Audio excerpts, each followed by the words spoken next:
Well, we've set up a TEFL program teaching English as a foreign language with people who are asylum seekers. They live in Newbridge in an asylum seeker centre there, and our students do a 40-hour teaching English as a foreign language course, and then they teach one-on-one every Tuesday afternoon for about 2.5 hours, including social and sharing a meal together. And how have you seen your pupils grow? Our pupils have grown enormously. I mean, from one point of view, you're reading a news headline and then you're meeting someone who's from that country or that area of conflict. The boys also realise that everybody's equal. I mean, it's a core fundamental Christian belief that everyone's created equal in the image and likeness of God, not necessarily where we're born or into what family we're born. People have different circumstances that affect them. So all we're doing is helping people. I suppose following St Ignatius's core maximum of helping souls. Brought me to reality of it, like kind of breaking down the barriers. I didn't really think about them the same way as I do now. I didn't really know a lot about them, so I kind of like the way they live and stuff like that. I would have had preconceived ideas about how they live and how hard it was for them. But now, like, I kind of understand them a bit better, and got to talking to them, so it was good. It's interesting. For myself, now I'm improving because first I didn't know how to talk and how to pronounce past, future and the present. Like now, I'm happy because I can speak English and I can know what you are saying. Before it was not like that. That is nice for me. Are the boys good teachers? Yes, they are good and they understand because they teach me nicely. Now I know how to speak.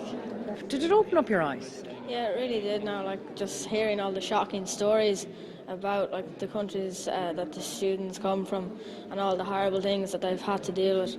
And we're here, we've never experienced anything like the murdering or the killings that happened there, and just hearing it firsthand from a person who's experienced it really opened up my eyes. Oh, it is very nice. I liked it. And the boys are very brilliant. They are teaching us very nicely. You can understand each and everything they are teaching. And we are pushing on well. Do you find the fact that the boys are teaching you on a one-to-one helpful? Oh, very much so. It is very helpful. I've never really spent time with foreigners or learned more about other cultures, so this has been a good experience for learning for me as well as for her.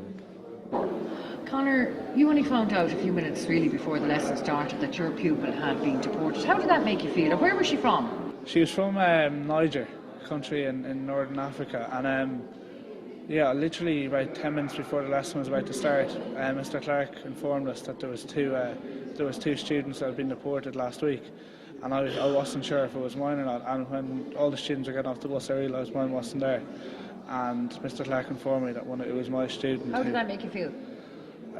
Disappointed, annoyed, kind of a bit really strange. I was actually kind of as if mates nearly at one stage with her, and then she just gets put out of the country like she's nothing to it. It's a strange feeling, really. And do you think that it makes you think, or later on as a young man you try to do something or you get involved, or what do you think? Yeah, definitely. I think Clongowes kind of encourages that a lot, to kind of get involved, try and make a change kind of thing.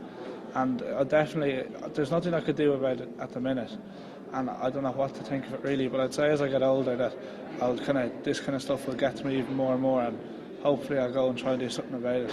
I mean, I'd say Conor he's very disappointed because he'd come to know that person well. He'd been working with her over many weeks, and just suddenly at the last minute he didn't know that she had been deported last week. So in talking about it, I could pick up a sense of great disappointment, but underlying that a sense of anger as well. Now you have to keep pushing that through because they're very young, as you say, but something perhaps indelible is happening to them in this process.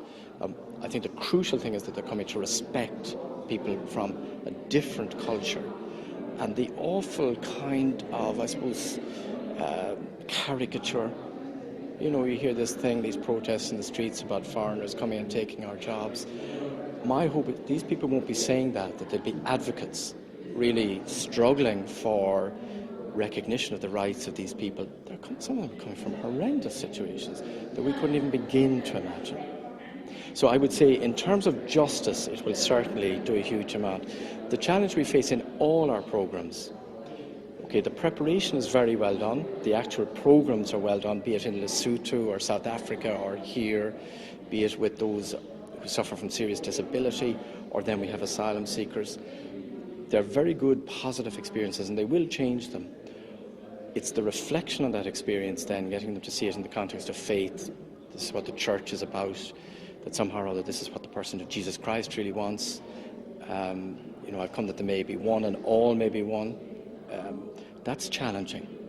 Well, Father Paul Andrews used to always say that we are springtime sowers, we don't reap the harvest. So I would be hopeful that all of these, even if it only impacts a few, some of these could pick up on that and could get out there and really make a difference, make it all worthwhile. Society has young people labelled as drug addicts and layabouts. From your point of view as an educator, have you faith in young people? I'd have huge faith in them. I think they're hugely idealistic. They will do anything you ask them to do, present them with any challenge. I've been enormously impressed by the quality of guys that I've seen passing through this school.